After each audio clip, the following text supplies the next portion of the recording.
Балаң акысы ушул, субханалла. Балаңа жакшы тарбия берүү. Тарбия бериштен мурда биринчи балаңа жакшы ат коюшуң керек. Мен жана башында айтып келдим, кимдин үйүндө Мухаммад деген бар болсо береке болот деп айттым турабы? Эмне үчүн айттым? Анткени балдарга Мухаммад, Ахмад, Махмуд, Мухтар деген аттарды койгула. Илгери такыр болбой калганда биздегилердин баары тең коянды ошондой кое турган болсоң, элдин баары тең жаман көрүп, мындай бир кысып турган мезгилде акыры неме билбей Мамбет деп коюшкан. Мамбет деген бул Мухаммед да. Мамбет Садык. Бул Мухаммад Садык да. Мамбет Алы дегенчи, Мухаммад Али деген сөз. Карасаң мындайсы ушунчалык деңгээлде кыскартып туруп, анан кийин биз ушинтип акырында коюп, ошонун себебинен жашообузда береке болуп келатат экенбиз туугандар. Баланын акысы жакшы ат коюу. Анан бала төрөлгөндөн кийин ат эле коюп койбойсуң. Мага илим, билим берип, тарбия беришиң керек. Алма сагынан алыс жүрбөйт дейт. Мен сурай берем көбүнчө, арак ичесиңби? Десем, ой ичем. Эмнеге ичесиң дейм да. Көрө жөн эле дейт да. Ай ата, пропал дейм да. Атаң көрүп. Ал сен жөн эле ичип жүргөндө байкасаң сенин балаң карап жүрөт, мындай карап, мындай кызың карап жүрөт.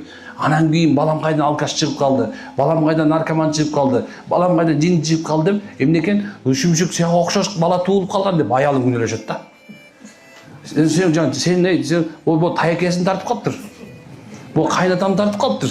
Эмне экен, башка бирөө. Бирок сен күнүгө алкашсың да, сен күнүгө чөп арага чөтпөйсүңбү? Сен күнүгө тамеки чегип атасың, балаң тамеки чекпейди. Чегет балаң тамеки. Сен уурусуң, субханалла. Бирөөнүн керек болсо, мына кошунаңдын мындай бир алакандай жерине кирбе дейт пайгамбарыбыз. Ким бул дүйнөдө бир кошунан бир алакандай жерине мынтип кирип кетсе, ошол мына жердей болгон тозок болот. Ошол сен бир кошунаңдын алакандай жерине кирип кеткен себептүү сенин балаң субханалла жер жүзүнө жанагындай бир киши өлтүргүч же зулум болуп чоңоюп баштайт. Алымдар Абул Касым рахимулла деген бир чоң алым өткөн, ошол эки айтат да, атасынын бир адам күнөөсүнө бирөө жооп бербейт. Бирок ошол атасынын көрсөткөн жолу менен бала жол чабат. Кыргызда сөз бар, аккан арттан жагат, сууга агат. Бул сен чаптың да ошо арактычы. Ал суу агыш керек деп турабы? Каяк жака чаптың? Камоктогу аракабы? Же синтетический наркотикеби? Же балким нашага тарткандырсың?